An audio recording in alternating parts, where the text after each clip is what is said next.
Recent যে রেলের যেইতে recruitment হলো সে যেইতে ও ফাইনাল সিলেক্টেড। তো যাক হাতের তো একটা।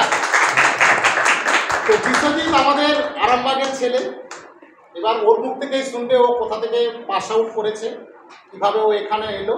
তার আগে বিশ্বজিৎকে আমাদের গুরুকুলের উত্তরীয় দিয়ে বিশ্বজিৎকে আমরা বরণ করে নেব, ঠিক আছে? তো বিশ্বজিতের জার্নিটা খুবই ভালো, কারণ হচ্ছে ওরা দু বন্ধু ছিল, একসাথেই প্রিপারেশান নিয়েছিল। সেই দুই বন্ধু বঙ্কিম, সেও আমাদের এখানে পড়তো। বঙ্কিম প্রথমে সেলে চাকরি পায়, তারপর রেলে যেইতে ও আপাতত পাস করে আছে। আরও দুটো চাকরি পেয়ে জিআরএসিতে চাকরি পেয়েছিল। তো যাক সে বঙ্কিমের ফাইনালি পাস করে আছে। তো যাক এরকম সে 4-5টা সেন্ট্রাল গভর্নমেন্টের চাকরি আমাদের কাছে পড়তো। হ্যাঁ, ও সেই ওদের যে অনিমেষ, হ্যাঁ, আরও এর মেসে একজন থাকে অনিমেষ, সেও সেন্ট্রাল গভর্নমেন্টে চাকরি পেয়েছে। একই সাথে এরা সব থাকে। তো যাক বিশ্বজিৎ আমাদের রেলের যেইতে চাকরি পেয়েছে। তো বিশ্বজিৎ তুমি এই যে ভাই, এরা বেসিক ব্যাচ, মোটামুটি প্রিপারেশান ভালো এদের, তুমি তো জানো। তো এরা তুমি যখন শুরু করেছিলে তোমার কীরকম চিন্তাভাবনা ছিল যে চাকরি কী হবে বা কীভাবে পড়তে হবে, বা তার আগে তুমি তোমার বাড়ি কোথায় নিজের মুখেই বলো, আর কোথা থেকে পাস আউট করেছো বা কীভাবে প্রিপারেশনটা শুরু করেছো তুমি নিজের মতো একটু বলো। আমার বাড়ি হচ্ছে হুগলি জেলার আরামবাগ সাব ডিভিশনে দড়িনকুণ্ড একটা গ্রামে। নামটা হয়তো দড়িনকুণ্ড নামটা নাও শুনতে পারতো, কিন্তু আরামবাগটা জানো সবাই। আর আমি পড়েছি সামনে এখানে বারুইপুর গভর্নমেন্ট পলিটেকনিক আছে, ওখান থেকে অনেক দিন হয়ে গেছে, 2018 সালে পাস আউট। আমি যখন ভর্তি হয়েছিলাম কলেজে কোনোদিনও ভাবিনি যে সরকারি চাকরির জন্য ভর্তি হচ্ছে। আমি জানি পলিটেকনিক পাস করছি, কোম্পানির কাজে যাব, চলেও গেছিলাম। তারপরে সেখান থেকে পেয়েছিলাম একবার হচ্ছে হলদিয়া রিফাইনারিতে অ্যাপ্রেন্টিস করেছিলাম, ঠিক আছে, ওটা দিয়েছিলাম। ওখান থেকে পরিচিতি হয়েছে কিছু, তখন দেখতে পাচ্ছি না ছেলেগুলো আছে সরকারি চাকরি পায়। ওদেরকে দেখে দেখে যখন বন্ধুগুলো দেখছে এক এক বেরিয়ে যাচ্ছে, ওরা সব প্রিপারেশান নিচ্ছে, চাকরি পাবে প্রিপারেশান নিচ্ছে। আমার অত সময় নেই, টাকাও নেই। অ্যাপ্রেন্টিস শেষ হয়ে গেছে, আমি চলে গেছি কোম্পানির কাজ করতে। তারপরে লকডাউন পড়ে গেল যখন, এবার বাড়িতে এসেছি কী করব। ছেলেগুলো তখন দেখছি লকডাউনের পরে পরে বেশ কয়েকটা ছেলে আমার ভালো বন্ধু কেউ রেলে পেয়ে গেল। তারপরে অনিমেষ বলে যে ছেলেটা আছে, সে গুরুকুলে পড়তো, ও দেখলাম একটা কলেজে চাকরি পেয়ে গেল। বা চাকরি তো পাওয়া যায়, তাহলে আমাকেও তাহলে প্রিপারেশান নিতে হবে। আর বয়স হয়ে গেছে 30-এর কাছাকাছি, ঠিক আছে, বয়স বেশি নাই। ভেবেছি ঠিক আছে 1 বছরের মধ্যে যদি পাওয়া যায় দেখি, 1 বছরের মধ্যে যদি পেয়ে যায় ভালো, নাহলে তো আছে কোম্পানির কাজ চলেই যাবে। যখন এসেছি মোটামুটি 1 বছর দেখলাম কিছুই পাস করতে পারছি না। দিচ্ছি পরীক্ষা 60-65 করে পাচ্ছে, মানে কাট অফের থেকে অন্ততপক্ষে 10-15 নম্বর দূরে। আর কলেজে যা পড়েছিলাম 3 বছরে কিছুই তেমন পড়িনি, ঠিক আছে। তোমরা হয়তো যে যারা যাদবপুর টাদুর থেকে পড়েছো ভালোই পড়েছো। তোমার কলেজ তো বারুইপুর গভর্নমেন্ট পলিটেকনিক। কলেজে জাস্ট পাস করার জন্য মানে আমার লাগবে, পাসটা করে যাব, কোম্পানিতে তো চাকরি করতে যাবার নাম্বার থোড়ি লাগবে, ওরকমভাবেই পড়েছিলাম। তুমি তো দু ধরনের ক্লাসই করেছো, টেকনিক্যাল আর নন টেকনিক্যাল। হ্যাঁ, তো তোমার ক্লাসগুলো কেমন লেগেছে? হ্যাঁ, নন টেকনিক্যালটা আমি যখন মাধ্যমিক লেভেলে যখন পড়াশোনা করেছি, মাধ্যমিক এইচএস লেভেলে মোটামুটি পারতাম, যার জন্য ভালো ক্যাচ করতে পেরেছি। এখানে এসেছি যখন টেকনিক্যাল একদিন, নন টেকনিক্যাল একদিন। টেকনিক্যাল প্রথম আছে নন টেকনিক্যাল ক্লাস, সেটা তো একদম ধরে ধরে রিজনিং, ম্যাথ, জিকে। আর সবচেয়ে বড় কথা ইয়েটা জানতামই না, পলিটিক্স কী জিনিস, যে পলিটিক্যাল সায়েন্স আছে ওইসব তো জানতামই না। হ্যাঁ, ওইগুলো পড়তাম। কারেন্ট অ্যাফেয়ার্স কী পড়বো, ওইগুলো পড়তে পড়তে মোটামুটি এখন একটু জানি, একদম খুব বেশি জানি তাও না, জাস্ট পাস করে গেছে, এই ভাগ্য ভালো। টেকনিক্যাল তো কিছুই জানতাম না, একদম জিরো। মোটামুটি ওখানে 3 বছরে যা শিখেছি, এখানে 6-7 মাসে তার থেকে বেশি হয়তো শিখেছি, ঠিক আছে। গুরুকুলে এসে ভাগ্যিস এসেছিলাম, নাহলে কনফিডেন্সও আসতো না মনে যে পারবো। পড়ে পড়ে দেখছি কিছু কয়েকটা সাবজেক্ট এখনও পারি না, এখনও ভালো লাগে না, পারিও না। কিছু কিছু সাবজেক্ট যেগুলো ভালো লাগে সেগুলো খুব সুন্দর পারি। রামকৃষ্ণ স্যার আছে, টিকেডি স্যার আছে, তো প্রথম আমাদের সুন্দর গাইডেন্স করে গেছে। তারপরে আছে সুখেন্দু স্যার,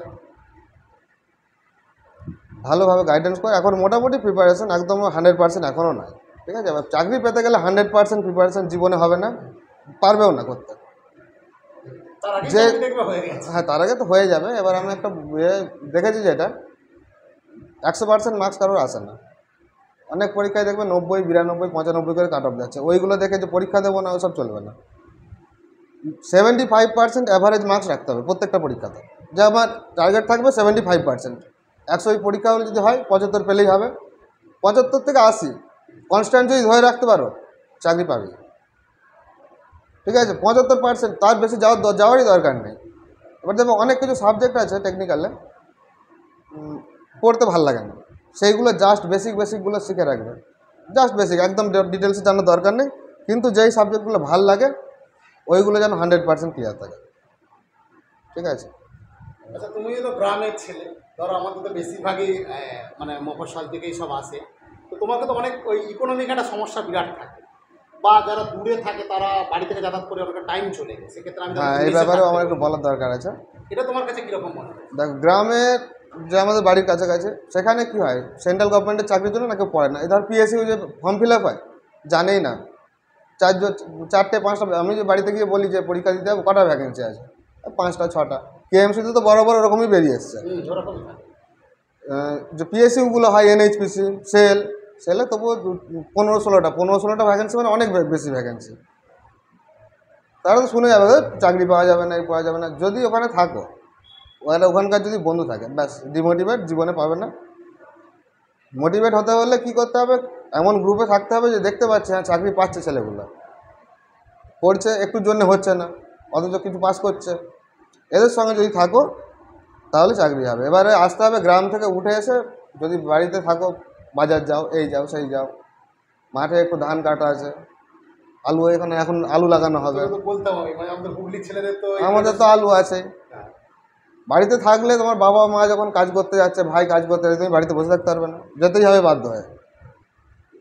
আর পড়াশোনাটা এমন নয় যে হঠাৎ করে 5 মিনিট টাইম পেলাম কি 1/2 ঘন্টা টাইম পেলাম বসে গেলাম, হবে না। ওই 1/2 ঘন্টার জন্য তোমার সারাদিনটা চলে যেতে পারে, কিন্তু 1/2 ঘন্টাটা ভালো করে পড়তে হবে। তো চেষ্টা করবে যে এখানে এসে কাছাকাছি যদি মেস থাকে, যারা প্রিপারেশান নিচ্ছে বিশেষ করে একই ডিপার্টমেন্টে, যারা মেকানিক্যালে ছেলে হয়, দেখবে যে 3-4 জন মেকানিক্যাল যাতে থাকে, ওইরকমভাবে প্রিপারেশান হবে, তাহলে হয়ে যাবে। আর প্রথম 1 বছর প্রায় লেগে যাবে কি পড়বো এটুকু জানতে। 1 বছরের মধ্যে চাকরি পেয়ে যাওয়ার চান্স খুব কম, শুধু কি পড়বো এটা জানতে 1 বছর লেগে যাবে। 2 বছরের, 1.5 থেকে 2 বছরের পরে যখন দেখবে যে হ্যাঁ মার্কসটা একটু আসছে, তখন বুঝতে পারবে এক্স্যাক্টলি আমার এই পরীক্ষাটার জন্য এইটাই পড়তে হবে। ঠিক আছে। তো এই ব্যাপার বুঝতে পারছো যে এগুলো বলেছে একদম খুব সত্যি কথাই, বিষয় একদম খুব, মানে যেগুলো সামনে থেকে উপলব্ধি করছে সেগুলোই বলেছে। আচ্ছা, আমি কিন্তু পড়াশোনাতে খুবই খারাপ, ঠিক আছে, হ্যাঁ। তাও মোটামুটি যেটা বলতাম লেগে যে থাকে। লেগে আছি প্রায়। আমি 2 বছর তো এখানে পড়েছিলাম, তারপরে মানে 2 বছর জাস্ট পড়ে গেছি, স্যার যা পড়েছে শুধু পড়ে গেছি, এমসিকিউ প্র্যাকটিস করে যেতে হবে। বোঝা গেল ব্যাপারটা। আর আমাদের যে কোশ্চেন সেট যেগুলো মক নেই, এগুলো কতটা কমন যোগ্য থাকে? একদম, এগুলো যদি আমি তো বেশি পড়তাম না প্রথম থিওরিটাই পড়তাম, এগুলো পারতাম না। এগুলো যখন প্রথম এসেছিলাম 100তে কত পেতাম, 35-40 পেতাম না, কিন্তু ওইগুলো দেখে দেখে দেখে দেখে পড়ে পড়ে, কারণ এগুলো সব ইম্পর্টেন্টগুলোই মক টেস্ট নেওয়া হচ্ছে। ওই কোশ্চেনগুলো তুমি কেএমসি যদি দিতে যাও, পিএসসি দিতে যাও, দেখবে অন্ততপক্ষে 40-50টাই মক টেস্টের মধ্যে থেকেই কোশ্চেন আছে। নিজেকে ভাবতে হবে খুব কম। আর যেটা বললাম 75%, ওইটা যদি রাখতে পারো, যে কোনো টেকনিক্যাল নন টেকনিক্যাল যে কোনো পরীক্ষাতে মোটামুটি একটাতে পেয়েই যাবে, বেশি পাওয়ার দরকার নেই। তাহলে সেভাবে প্রিপারেশনটা নাও। আর অনেকে আমাদের ভিডিও দেখছে ইউটিউবে, তাদের নতুনদেরকে কি বলবো? আচ্ছা, যাদেরকে আমি যেমন শুরু করেছিলাম অনেক দেরি করে, আমার বন্ধুগুলো পাওয়ার পরে যখন দেখলাম যে তারা কোথা থেকে পড়েছে, দেখলাম যে 2টো বন্ধু পেয়েছে আমার, একদম নিজের বন্ধু, গুরুকুল থেকে এসেছি যখন অ্যাডমিশান নিতে, আমি দেখাচ্ছি এই যে ওই ছবিগুলো আছে, ওই 2টো আমার বন্ধু। আমাদের ওখানে একটা আমার নাম চাই, ওখানে ছবি চাই। স্যারকে প্রথমেই বলেছিলাম যে কবে আমার ওখানে ছবিটা আসবে, সে অনেক দিন হয়ে গেল, তো এবার তো এবারে এসে আশা গেছে। করছি আসবে। তো যাক, তাহলে আসলে তারা সাফল্য পাবে এখানে, তাই তো? একদম একদম আর ধরে রাখলে হবে। তোমার একদম। মনে কি হয়? হ্যাঁ, ধরে তো থাকতেই হবে। নন টেক টেক দুটো পড়তে তাদের ক্ষেত্রে, ও যেহেতু যেই রিলেটেড প্রিপারেশন নিয়েছে, ওকে টেক নন টেক দুটো পড়তে হচ্ছে। তো তোমরা যারা কোর টেক প্রিপারেশন, তাদের কিন্তু এই জিনিসটাকে রাখতে হবে মাথায়, যদি কম দিনের মধ্যে পেতে হয়। আর যদি তুমি মনে করো যে না আমি একটু টাইম দেবো, সেক্ষেত্রে অল্প অল্প করে সিলেবাসটা তোমাকে সাজাতে হবে। ঠিক আছে? হ্যাঁ, এইভাবে আচ্ছা, তাহলে প্রিপারেশনটা কতক্ষণ ধরে পড়বে একটা সেটা আছে, যে আমাকে 15টা এমসিকিউ করতে হবে, কোনো দিন হয়তো হলো না। আমি কুর্মির বইয়ে 6000 কোশ্চেন আছে, ঠিক আছে, যদি 500টা করেও করে কতদিন লাগবে? 1000টা 12 দিনে কমপ্লিট হয়ে যাবে, 500টা করে করলে। অত করার দরকার নেই। 12 দিনে কুর্মির বইটা যদি প্র্যাকটিস মুখস্থ করে নিতে পারো, মুখস্থ তো হবে না, রিভিশন তো দিতে পারো, 5 বার তো পড়তে পারো, 12 দিন করে। কত টাইম লাগবে? ওরকম করে যদি পড়ে যাও হয়েই যাবে। ঠিক আছে, এইভাবে হবে, তোমাদেরও হবে। ও একদিন এখানেই বসতো, এখানেই থাকতো, এই ঘরটাই। হ্যাঁ হ্যাঁ, আমি এখানে সবাইকে অনেকে চিনিও, এখন নতুন এসছে অনেকে। তো সেভাবে প্রিপারেশনটা নাও, তোমাদেরও হবে। দেখো না, আস্তে আস্তে যারাই ওখানে বসে আজকে এদের কথা শুনছে তারাই ঠিক একদিন এখানে এসে দাঁড়াচ্ছে। ধৈর্য হারালে হবে ধৈর্য হারালে হবে। ঠিক আছে, জোরে একটা হাততালি হয়ে যাক। আরেকবার। না